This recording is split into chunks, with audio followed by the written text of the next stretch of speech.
What is up, everyone? We are back with our second episode of the day and episode 26 of Smoke and Meteoras. I am your host, Marissa, and this time I am super excited to welcome Tara Zep to the podcast. Welcome in. How are you doing today, Tara?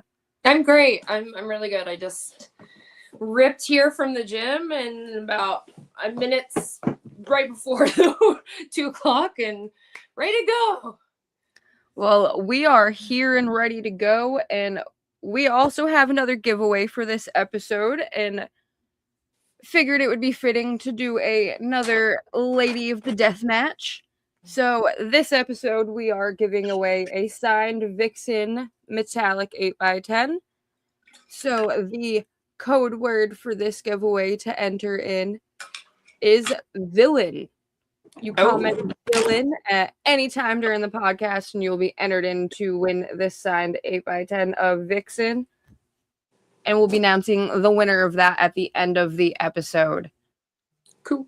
All right. So I start these podcasts off with the same question every episode. And that question is, what is the dumbest thing that you have done for wrestling?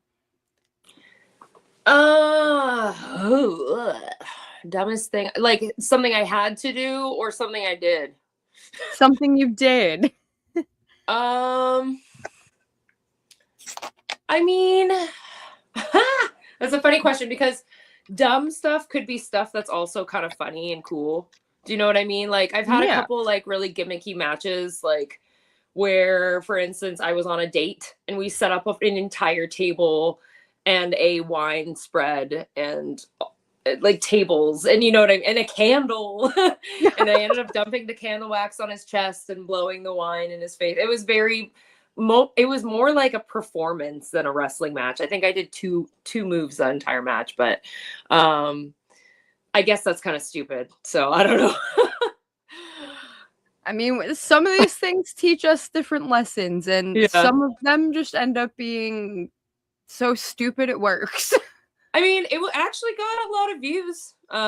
Like it didn't, I don't know if it went viral per se, but it got a lot of views and like a lot of people like did those watching, you know, when they do the live watching or whatever, and they like give their commentary on it. There's a lot of that went around too on that match. So it wasn't the worst situation. All right. So let's go back to the very beginning. So before wrestling, what kind of person were you growing up? I was an art nerd. Loved the arts, loved music, loved making all kinds of art. That was definitely my forte. Was never an athlete or into sports growing up. I did train like jujitsu and did karate and stuff growing up because my parents did it, and my dad is actually a MMA guy. He's an instructor. So that was the only kind of like, I guess, real activity that I could have applied to wrestling growing up. Other than that, I was just like a introvert, loner, weirdo. For the most part. I felt like I had nothing in common with kids my age. I felt like I was like a 90-year-old woman inside, you know what I mean? Listen to jazz music and yeah. That's a new one. I'm like, I haven't had anybody on that like jazz music. That's well, I like some of my earliest memories, I listened to big band music and that's all I wanted to listen to. It's all I wanted to do. And then I was listening to like this radio station that played big band music, and I called in because I wanted to ask the DJ if he could find me somebody to teach me how to play drums. And they were like, yeah. And they were like, how old are you? And I'm like, I think I was 6 or 7 like that. And they were like, that's insane. They're like, okay, we're going to introduce you to a guy. So anyways, I ended up learning how to play drums classically by a jazz player. That's pretty cool. Yeah. All right. So what first emotionally connected you to wrestling? Being a little kid watching with my parents, I think, you know, first memory of being really touched by wrestling is seeing The Undertaker. Loved Mankind as well. I kind of saw myself in that character, so I kind of fell in love with that as well. But yeah, definitely The Undertaker. I was always into like, you know, dark stuff and evil stuff, so, and horror. So yeah, seeing him was just like, wow, this is amazing. I never want to miss an episode, you know what I'm saying? So, yeah, definitely that.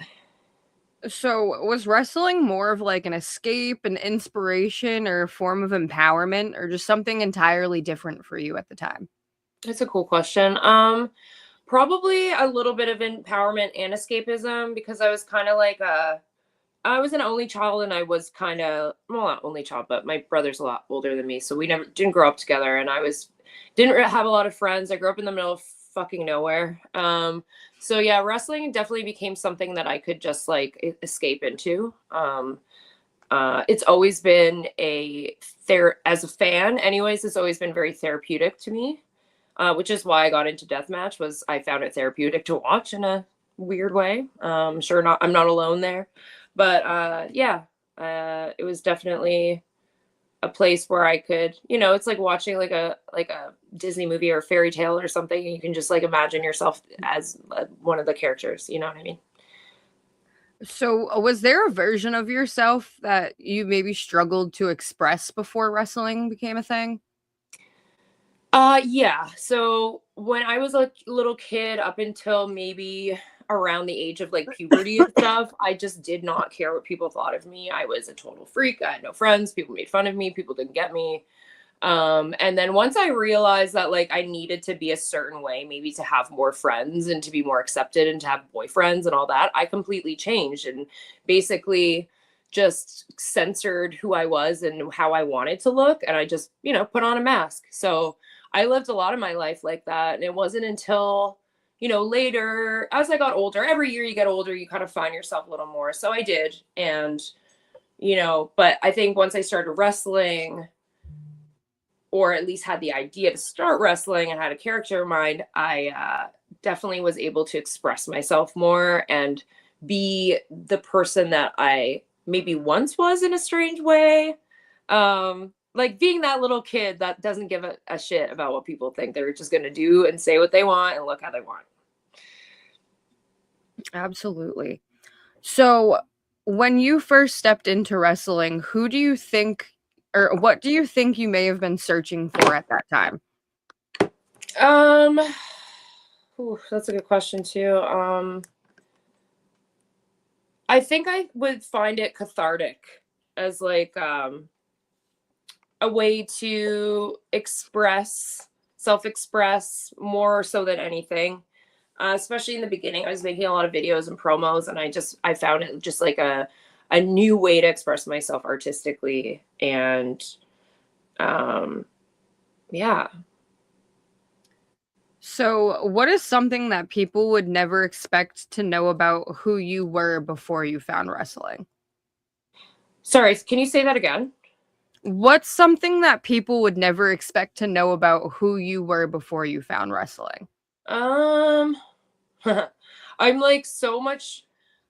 My wrestling persona is kind of so much like me that you might already kind of know what I'm about by knowing my wrestling character.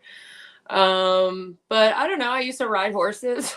I've worked at stables all my life. I've never had a real job. I've always been an artist or cleaned horse shit or, a wrestler. I've had a weird ass upbringing in childhood. Yeah, like brought up by a hippie mother and karate teacher dad. It was definitely interesting, upbringing. And I just have a weird life, honestly, but yeah. All right. So, for the viewers out there who may not know who you are, who is Tara Zep, and what was the inspiration behind the visual identity of Tara Zep? I am a kind of no bullshit, anti-fake, uh, uh, unapologetic woman. And I definitely portray that through my character as well. She's a little bit unhinged. She likes to do whatever she wants. She likes to say what she wants. She doesn't want censorship. She believes in being yourself to the fullest. Um, and supports that. You know, I really support that. My kind of one of my monikers or sayings or whatever is "you can be you," which is from a Crass song, but you know, it means just that, like, you can be you and it's okay. So, what part of your real personality became amplified through your character? Which part of my personality? Yep.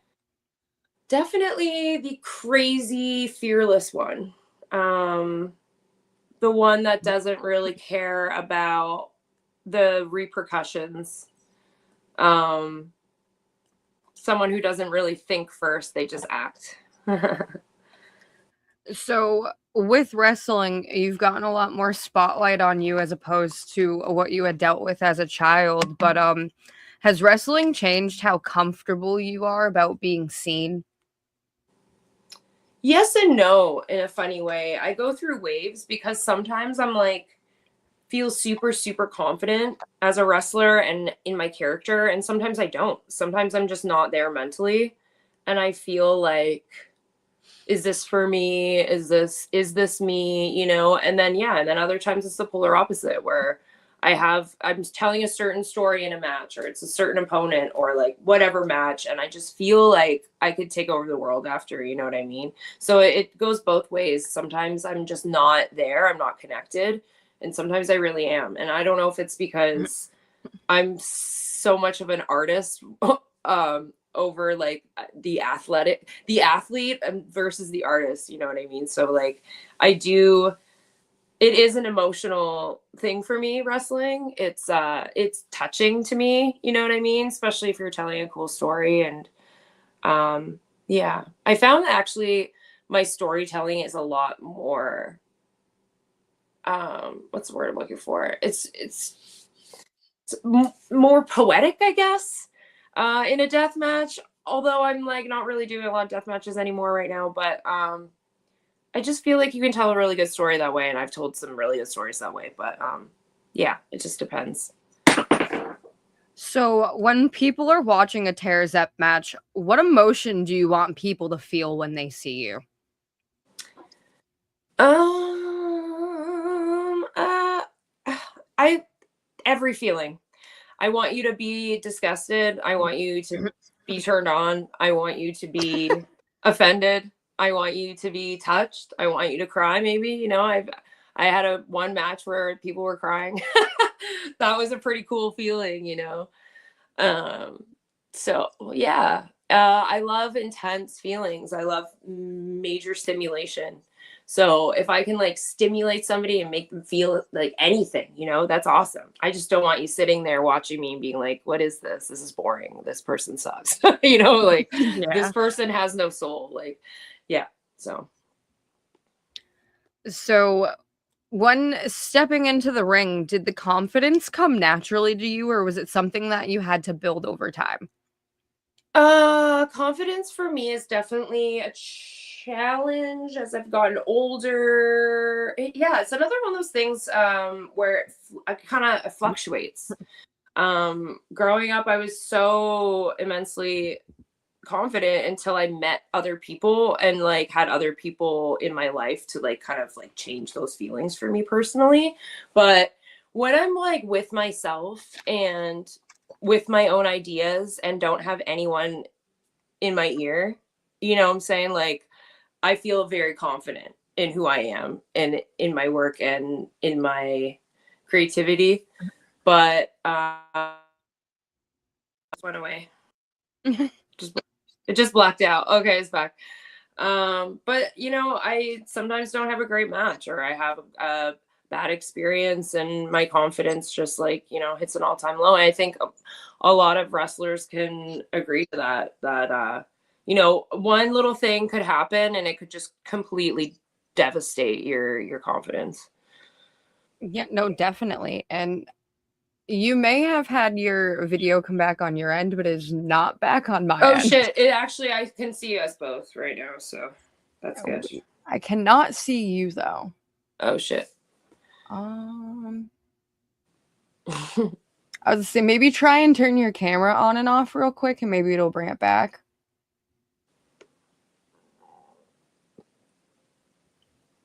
Now? Nope, it's still black. Oh That's shit. weird. That is weird. I just turned it on and off again. I don't know. Yeah. That's odd, but that's okay. I'm like, I can still hear that you're there, so that's fine. Okay, yeah, I'm here. Don't worry. I can see you. So, so have you ever felt pressure to tone yourself down in the wrestling world? Yeah, I've been asked to many times, especially when I first started, because I was new and like impressionable, I guess, to a certain degree. Like I'd be like, I really take what people say to me to heart, especially promoters and stuff like that. So I've had a couple of promoters be like, "You're not gonna wear the face paint, are you?" Or like, oh, I had one promoter offer to buy me a completely new wardrobe base or gear, uh so I didn't have to do my character. I was like, well, I'm gonna do my character. And he's like, well, I'll buy you a new set of gear so you don't have to. And I was like, that's not really it. Basically, perverted men that want to see me be a bimbo in the ring. That's basically where that comes from. So So, what's difficult about existing publicly, not only in wrestling, but on social media as well? I've always kind of been a public figure to a certain degree, like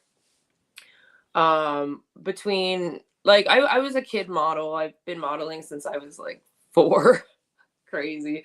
And then, took a break from that and then started again as like more like, random, like nothing serious, just like whatever brands on Instagram, you know what I'm saying? Like that kind of modeling. So I've always kind of had like a somewhat of a following, and then like I DJ'd for years and music stuff. So yeah, I mean, I've always kind of like been little bit of a socialite, like scene person to a degree, you know what I'm saying? So yeah, I don't know. It is what it is. I don't really have that big of a following or like um enough to really affect my life. Also my social media is pretty locked down. So unless I'm following you, I can't hear from you. So that's one thing that kind of protects me from like creepy unwanted messages. So, how do you handle people creating assumptions or maybe just flipping the narrative into a negative light about yourself? I'm sure a lot of people have. Um, there's not really much you can do about it except just blow it off and just, it is what it is. I mean, as a kid who was teased relentlessly in high school and or not so much high school, but elementary school especially, uh, you know, you just kind of like whatever. It's just another bully idiot, you know, burner account, whatever. I haven't really had like too much of like a negative experience as a wrestler. I find like most people have been like pretty inviting and like accepting and helpful to me. There's very few people that have given me hell or given me any issues or stresses. Honestly, it's been a really good experience for me thus far. So, has wrestling changed your relationship with yourself outside of the ring? Yeah, I've definitely faced myself on many levels, between coming to terms with the fact I can't do certain things or finally realizing, oh my God, maybe I can do these athletic endeavors where I thought all my life I couldn't. Um, yeah, just like stuff like that. Yeah. And what is something that you've learned about self-expression through wrestling? Um, self-expression. That's really all I do. Like that's what my character is all about is self-expression. It's so important, and it's not really something that all wrestlers really use in their toolbox. I feel like a lot of people aren't really connected with their creative mind. I think a lot of people are really detached from that. So to have that, I guess I'm lucky. But yeah. So I want to get a little bit more into some of the memories that you've had so far throughout your career. And firstly, I'd like to start with what's a moment that really made Tara Zep feel real to you for the first time? Well, yeah. So Tara Zep is kind of like, you mean like Val Villain, maybe? Yes. Because Yes. Tara Zep is already a person, but so what made me feel like that character? Yeah. Um, I guess just hearing your music and entering the ring for the first time. I actually remember being very like, because the entrance song I was using originally was like, I found it just like very touching, and like I'd always kind of get like a little emotional whenever I heard it. So hearing it, and I always wanted to use it as an entrance song too if I ever became a wrestler. So it was just a cool full circle kind of moment. And yeah, first time I used it, it was just like, this is so emotional and so special to me. So yeah. So was there ever a match that you had where you emotionally surprised yourself? Mm. Yeah, yeah. The first death match I did, that was a very emotional time. It was against John Wayne Murdoch, but Mick Foley was there, and my whole life was changed after that. Honestly, it was just a very powerful experience for me. So that was definitely the most emotional I've been in the ring. Um, yeah. Yeah, that moment was actually the moment that had introduced me to you. Oh, So okay. I feel like that's a moment that may have introduced a lot of people to you. Definitely. Yeah, yeah. Also like super early on in my wrestling career in ring stuff, like I mean, I've said this before on podcast, but when I started, it was like I was posting photos of myself in gimmick and I wasn't even wrestling yet. And then I was getting bookings, and like I had been training and I was technically ready to wrestle, but yeah, I was just in there wrestling and I had to learn real fast. But that match was definitely one of the firsts I've ever had. And it was a death match. Like with I get, it's just like I have no business being there, but I did it. And it was a very big moment in my career, and yeah, I got a lot of eyes on me after that, and it was cool. So, has there ever been a moment where you finally felt understood creatively? Understood? No. Um Not really. Maybe to certain people, you know, get it, but I also feel like I'm not quite there yet creatively. Like I haven't really quite fully moved into like who I am as a character. I am and I'm not. Like there's so much work to be done still in terms of character stuff. Absolutely. So, another really cool experience that you've had throughout your career was this past WrestleMania weekend. You had the chance to participate in Bailey's seminar, the Lodestone seminars. Um, and I feel like not only what Bailey has aligned with Lodestone itself, but I feel like that really aligns with what you've been trying to push and what you stand for in wrestling as a woman. Oh yeah, definitely. So, what did Lodestone teach you that normal training didn't? Okay, so the Vegas seminar that I did, it was only one day. I think the first one was several days. And I think there might be another meetup or something at some point to kind of, add to that, because we didn't really have a lot of time to like do all the things that Bailey wanted to do. But it was incredible. We got there at 7 a.m. We had coffee. She had like a coffee truck thing situation in the gym.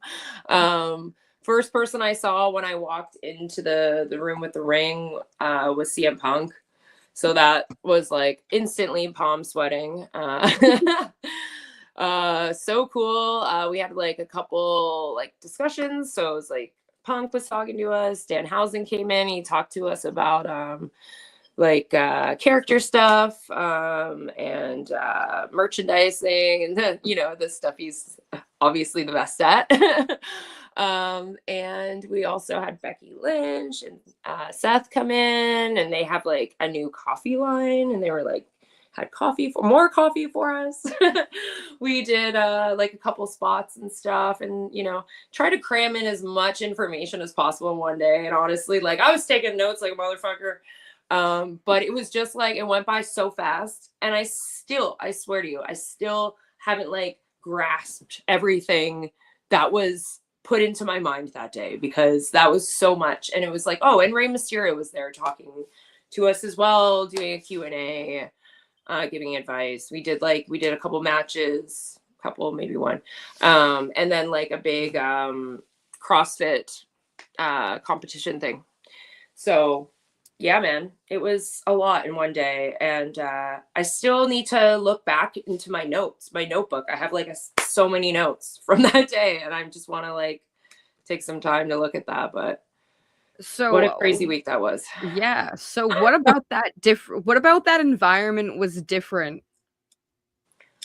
Well, I mean, having like multiple superstars, that's definitely changes the environment a little bit. Everyone had something very different and very important to say. A lot of, actually, I haven't really learned much about character stuff, which is funny because like that's obviously my forte. What I can offer in wrestling is my character primarily. But I've never had an actual like a seminar about character work, and having that by Danhausen was just like amazing, because that's obviously horror, evil. That's up my alley. So like, yeah, that was really cool to get his advice on that. And just like social media hustling, and like he gave us so many notes on that, as well as something that I had never learned before in like a typical traditional wrestling school class. Yeah. And then just like the different like spots that Bailey built were just things I had never done before either, so that was cool. And it was just like everything about the experience was things that I've never experienced before. Even the workout we did, I was like, I'm doing things that I've never put my body through before. So it was just an all-around challenge, mentally, physically, emotionally. So did that seminar affect how you viewed women's wrestling going forward? I think what Bailey is doing is immensely important. I think luckily I came up in a time where women are obviously a little bit more predominant in wrestling, and it's not just like a man's world anymore. And girls are a little bit more supportive of other women, whereas like whatever years ago, it was probably a lot more combative, and women were pitted against each other, and there weren't as many, and like they weren't trained the same way, and you know what I mean, the expectations were different. So what we have going on is incredible, and she just wants us to all support each other and all have each other's backs. And um we're all pitted against each other still to this day, you know what I mean? So there's a lot of that happens, and it's just really important we stick together and put jealous feelings to the side and competitive feelings to the side, and just do this shit together and come up together. So would you say that that's something that Bailey had emphasized the most, or was there any other important like keynotes that she had emphasized on? We were all in a group chat actually currently, so she just wants us to all kind of like talk, let's talk amongst each other, let's share workouts, let's share meal plans, let's make this like a little community. So yes, a community aspect as well. Like she's just trying to build the women's wrestling community, so we all like can help each other out when we need it. Even for instance, like one of the girls in the chat like had an issue, like forgot something at a venue, and like one of the other girls grabbed it, so it's like we all just like can be there for each other. Hey, can you give me a ride, or are you on this show, stuff like that. So yeah, she's just created a amazing community. Absolutely. And with that seminar and having the chance to do some character work, did that help change your character going forward, or did it change how you maybe viewed your character? That's something that I'm still kind of like thinking about. um I've reread everything that Dan Housen went over, and I have applied it quite a bit to my character, but also sometimes learning new things, especially when it comes to like personality or character, it's kind of hard to apply it because I feel like character is something that comes naturally. It's not something that can be really taught. So when you're learning things and you're trying to apply these things, it's like it doesn't feel natural. So I'm still trying to figure out how to apply what I've learned to my character. And I think once I figure that out, I'll be in a really good place. But yeah, it's just totally experience and reps and just figuring it out. So, looking forward, what version of yourself no longer exists? Okay, so that's cool. That's a cool one. Um, so I've lived I always say like I've lived like 100 lives. Like I've done a million kinds of things and careers and experienced a lot of things. But I used to be such a socialite, party girl, tattooer, world traveler. And I focus all my time into just being that girl, like that party girl that like I wanted to like be the girl. I wanted to be accepted and like be invited to all the things and do all the things. And I think wrestling has completely changed that for me because I don't crave these things anymore. I think wrestling has been a complete substitute for that part of my life, and that part of my life is dead. That person is gone. I'm sober now. I'm married. So like I don't know. Yeah, a big part of me, the person that I was before I became a wrestler, is definitely not around anymore, and that's very much for the good. It's a very positive thing. So, what are you trying to grow into creatively, and what are you still trying to protect about yourself? How am I trying to grow creatively? Yep, Um, you or know, grow into creatively. right. Um, it's a funny one because like I feel like as an artist, as a creative, you go through waves of inspiration and waves of nothing.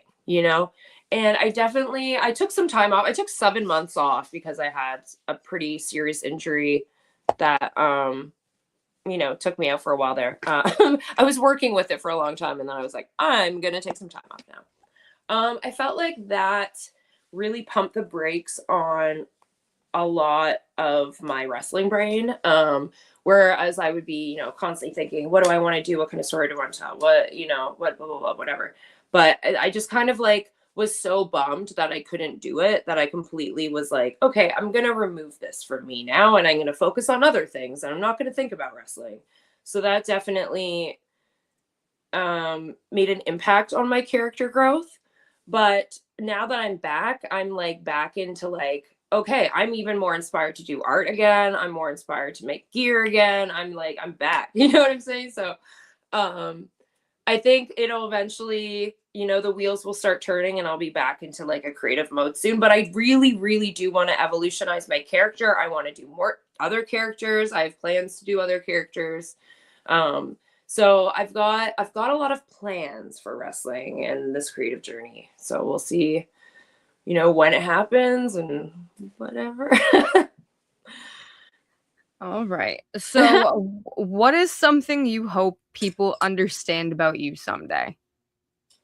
That I'm just a normal person. Well, I'm not normal actually. What am I saying? No, I'm just like a girl. Like I'm just a girl. I'm just chilling. I'm just like trying to live. I'm just trying to work. I'm just trying to make money. Um, I am emotional. I'm not a villain. I love animals and I love to cuddle. And, yeah, I don't drink blood.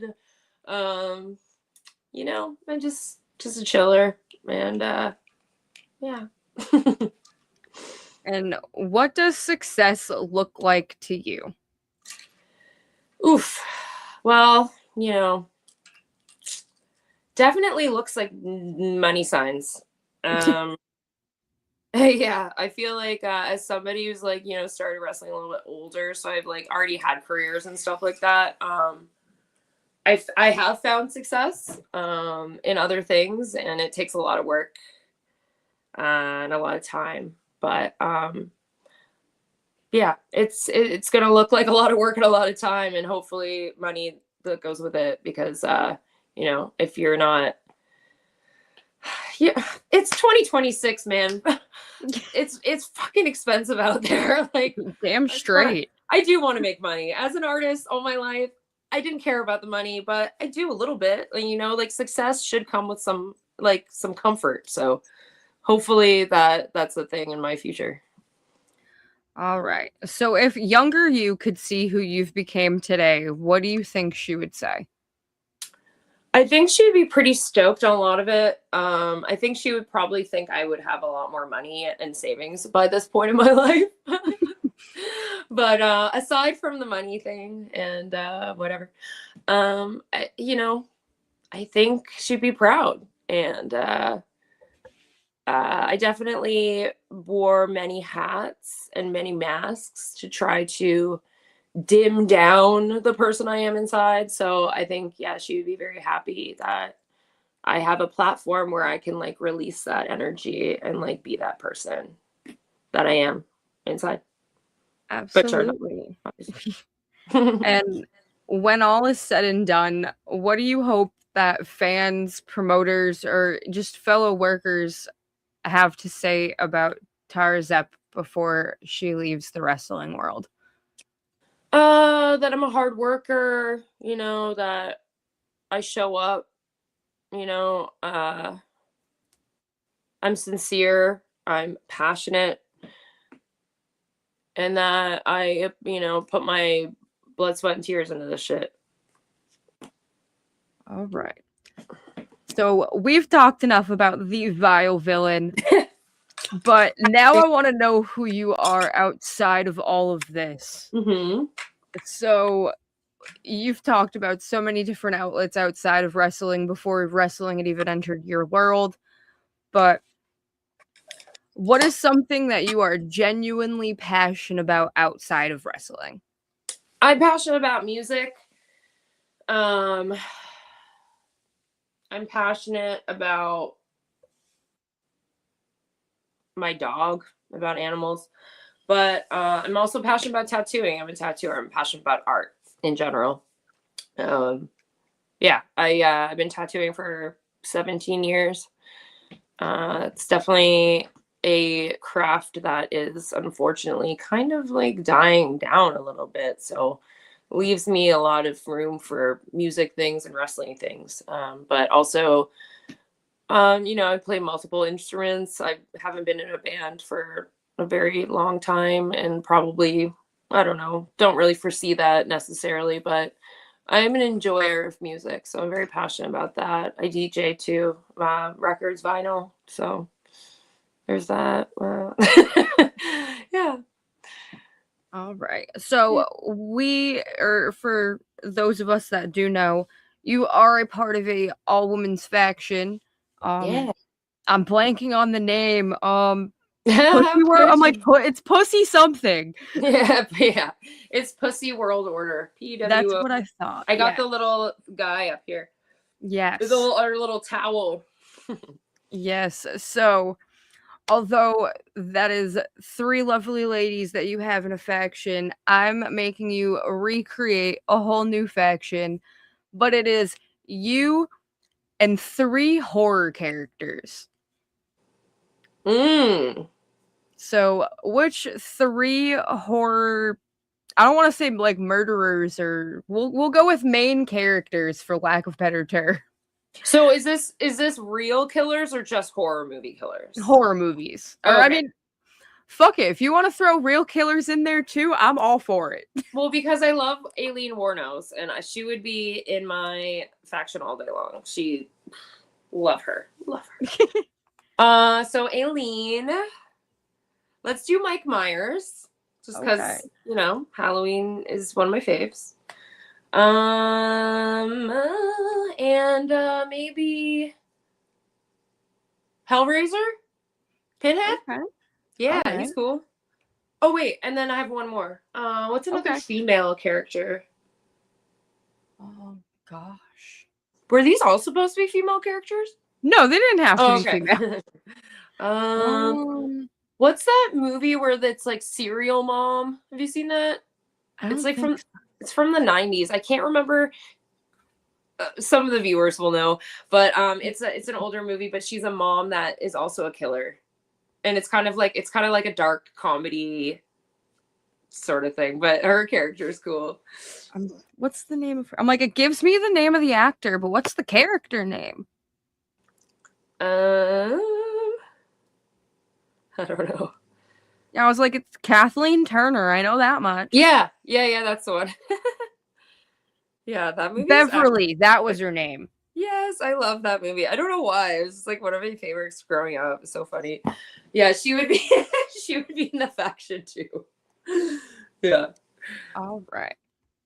So you are now traveling to your next show. Unfortunately, the promoter didn't book you a flight and you are driving, but along the drive, you are only allowed to listen to 5 bands or artists along the way. Who are you listening to? Oh God! Like I can only listen to these. I mean, this is my pick, right? Yeah, it's all your pick. Okay, because I never get to pick because I'm never driving. So sometimes I'm stuck in the car and I'm like, think it's a joke, and I'm like, is this a joke? And they're like, no, this is actually what I listen to, and I'm like, oh. So we'd be having some 3 6 Mafia. How many do I get? 5. Oh shit. Okay, cool. 3 6 Mafia. Let's do Nikita the Wicked. Let's do Bolt Thrower. Slipknot, Korn. How many? 6? I'll give you an extra one. Slipknot and Korn I'll throw together. Let's get a little old school now. Actually, Amy Winehouse. Yeah. All right. Okay. All right. You are now getting your own value meal at any fast food establishment. Where is this being held and what comes in the meal? I am a McDonald's mark. I love a quarter pounder with cheese meal all day long. Absolutely. Or Taco Bell. And I love the Doritos Gorditas Crunch. Ooh. Yeah, I love that one too. All right. With a Mountain Dew. Midnight. Mountain Dew? Right. What is that one? Anyways. Okay. I just lost my question. Where did I go?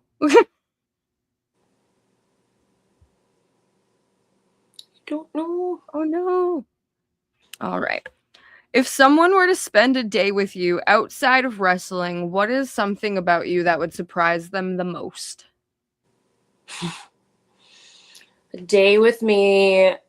Well, I mean, I have ADHD pretty bad these days, especially for some reason. And I like lose my phone like 6 times a day in my own house.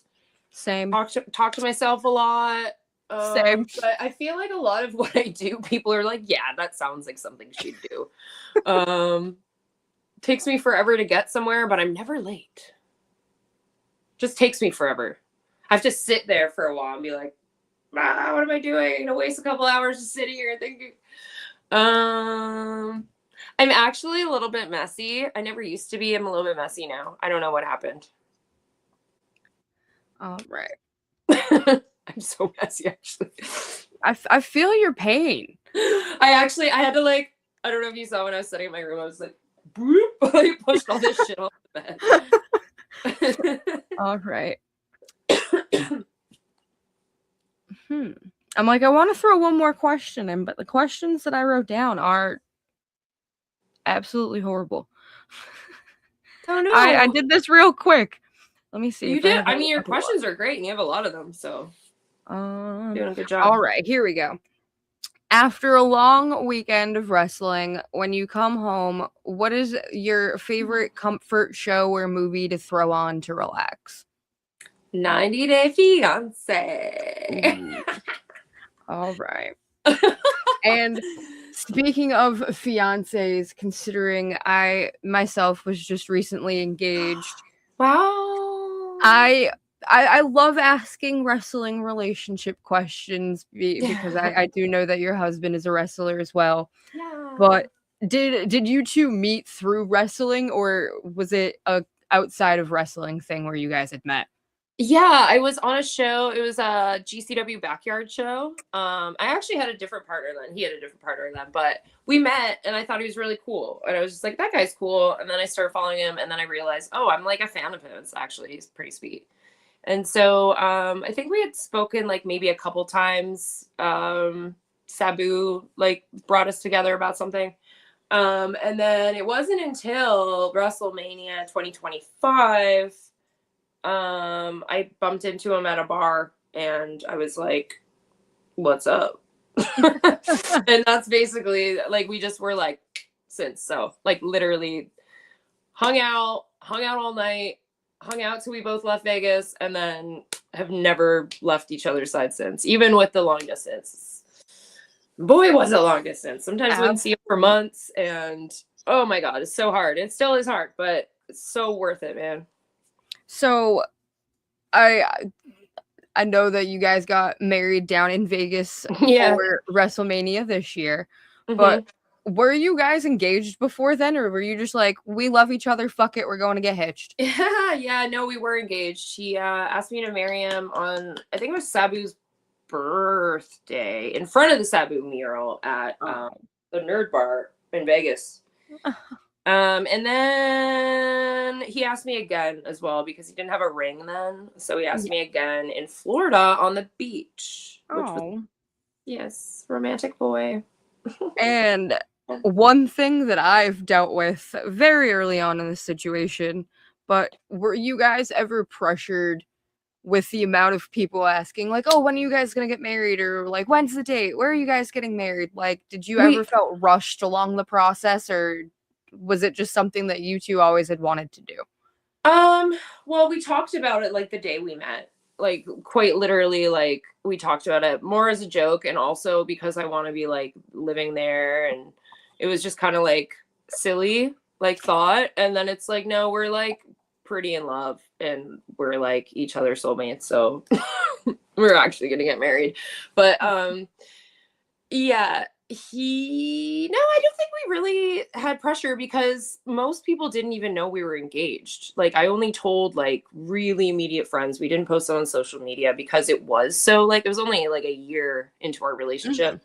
So we didn't want to be like, "Brr, hey, and also we didn't know a bunch of logistics about me getting to the States and like just like border things. So we're Yeah. like, let's just not say anything and then just get married. And then we did. So the people that were invited to the wedding and shit, they all knew, but it just wasn't on social media or anything. Yeah, no, absolutely. Yeah. And again, congrats to both you and him. And that's everything I've got for you.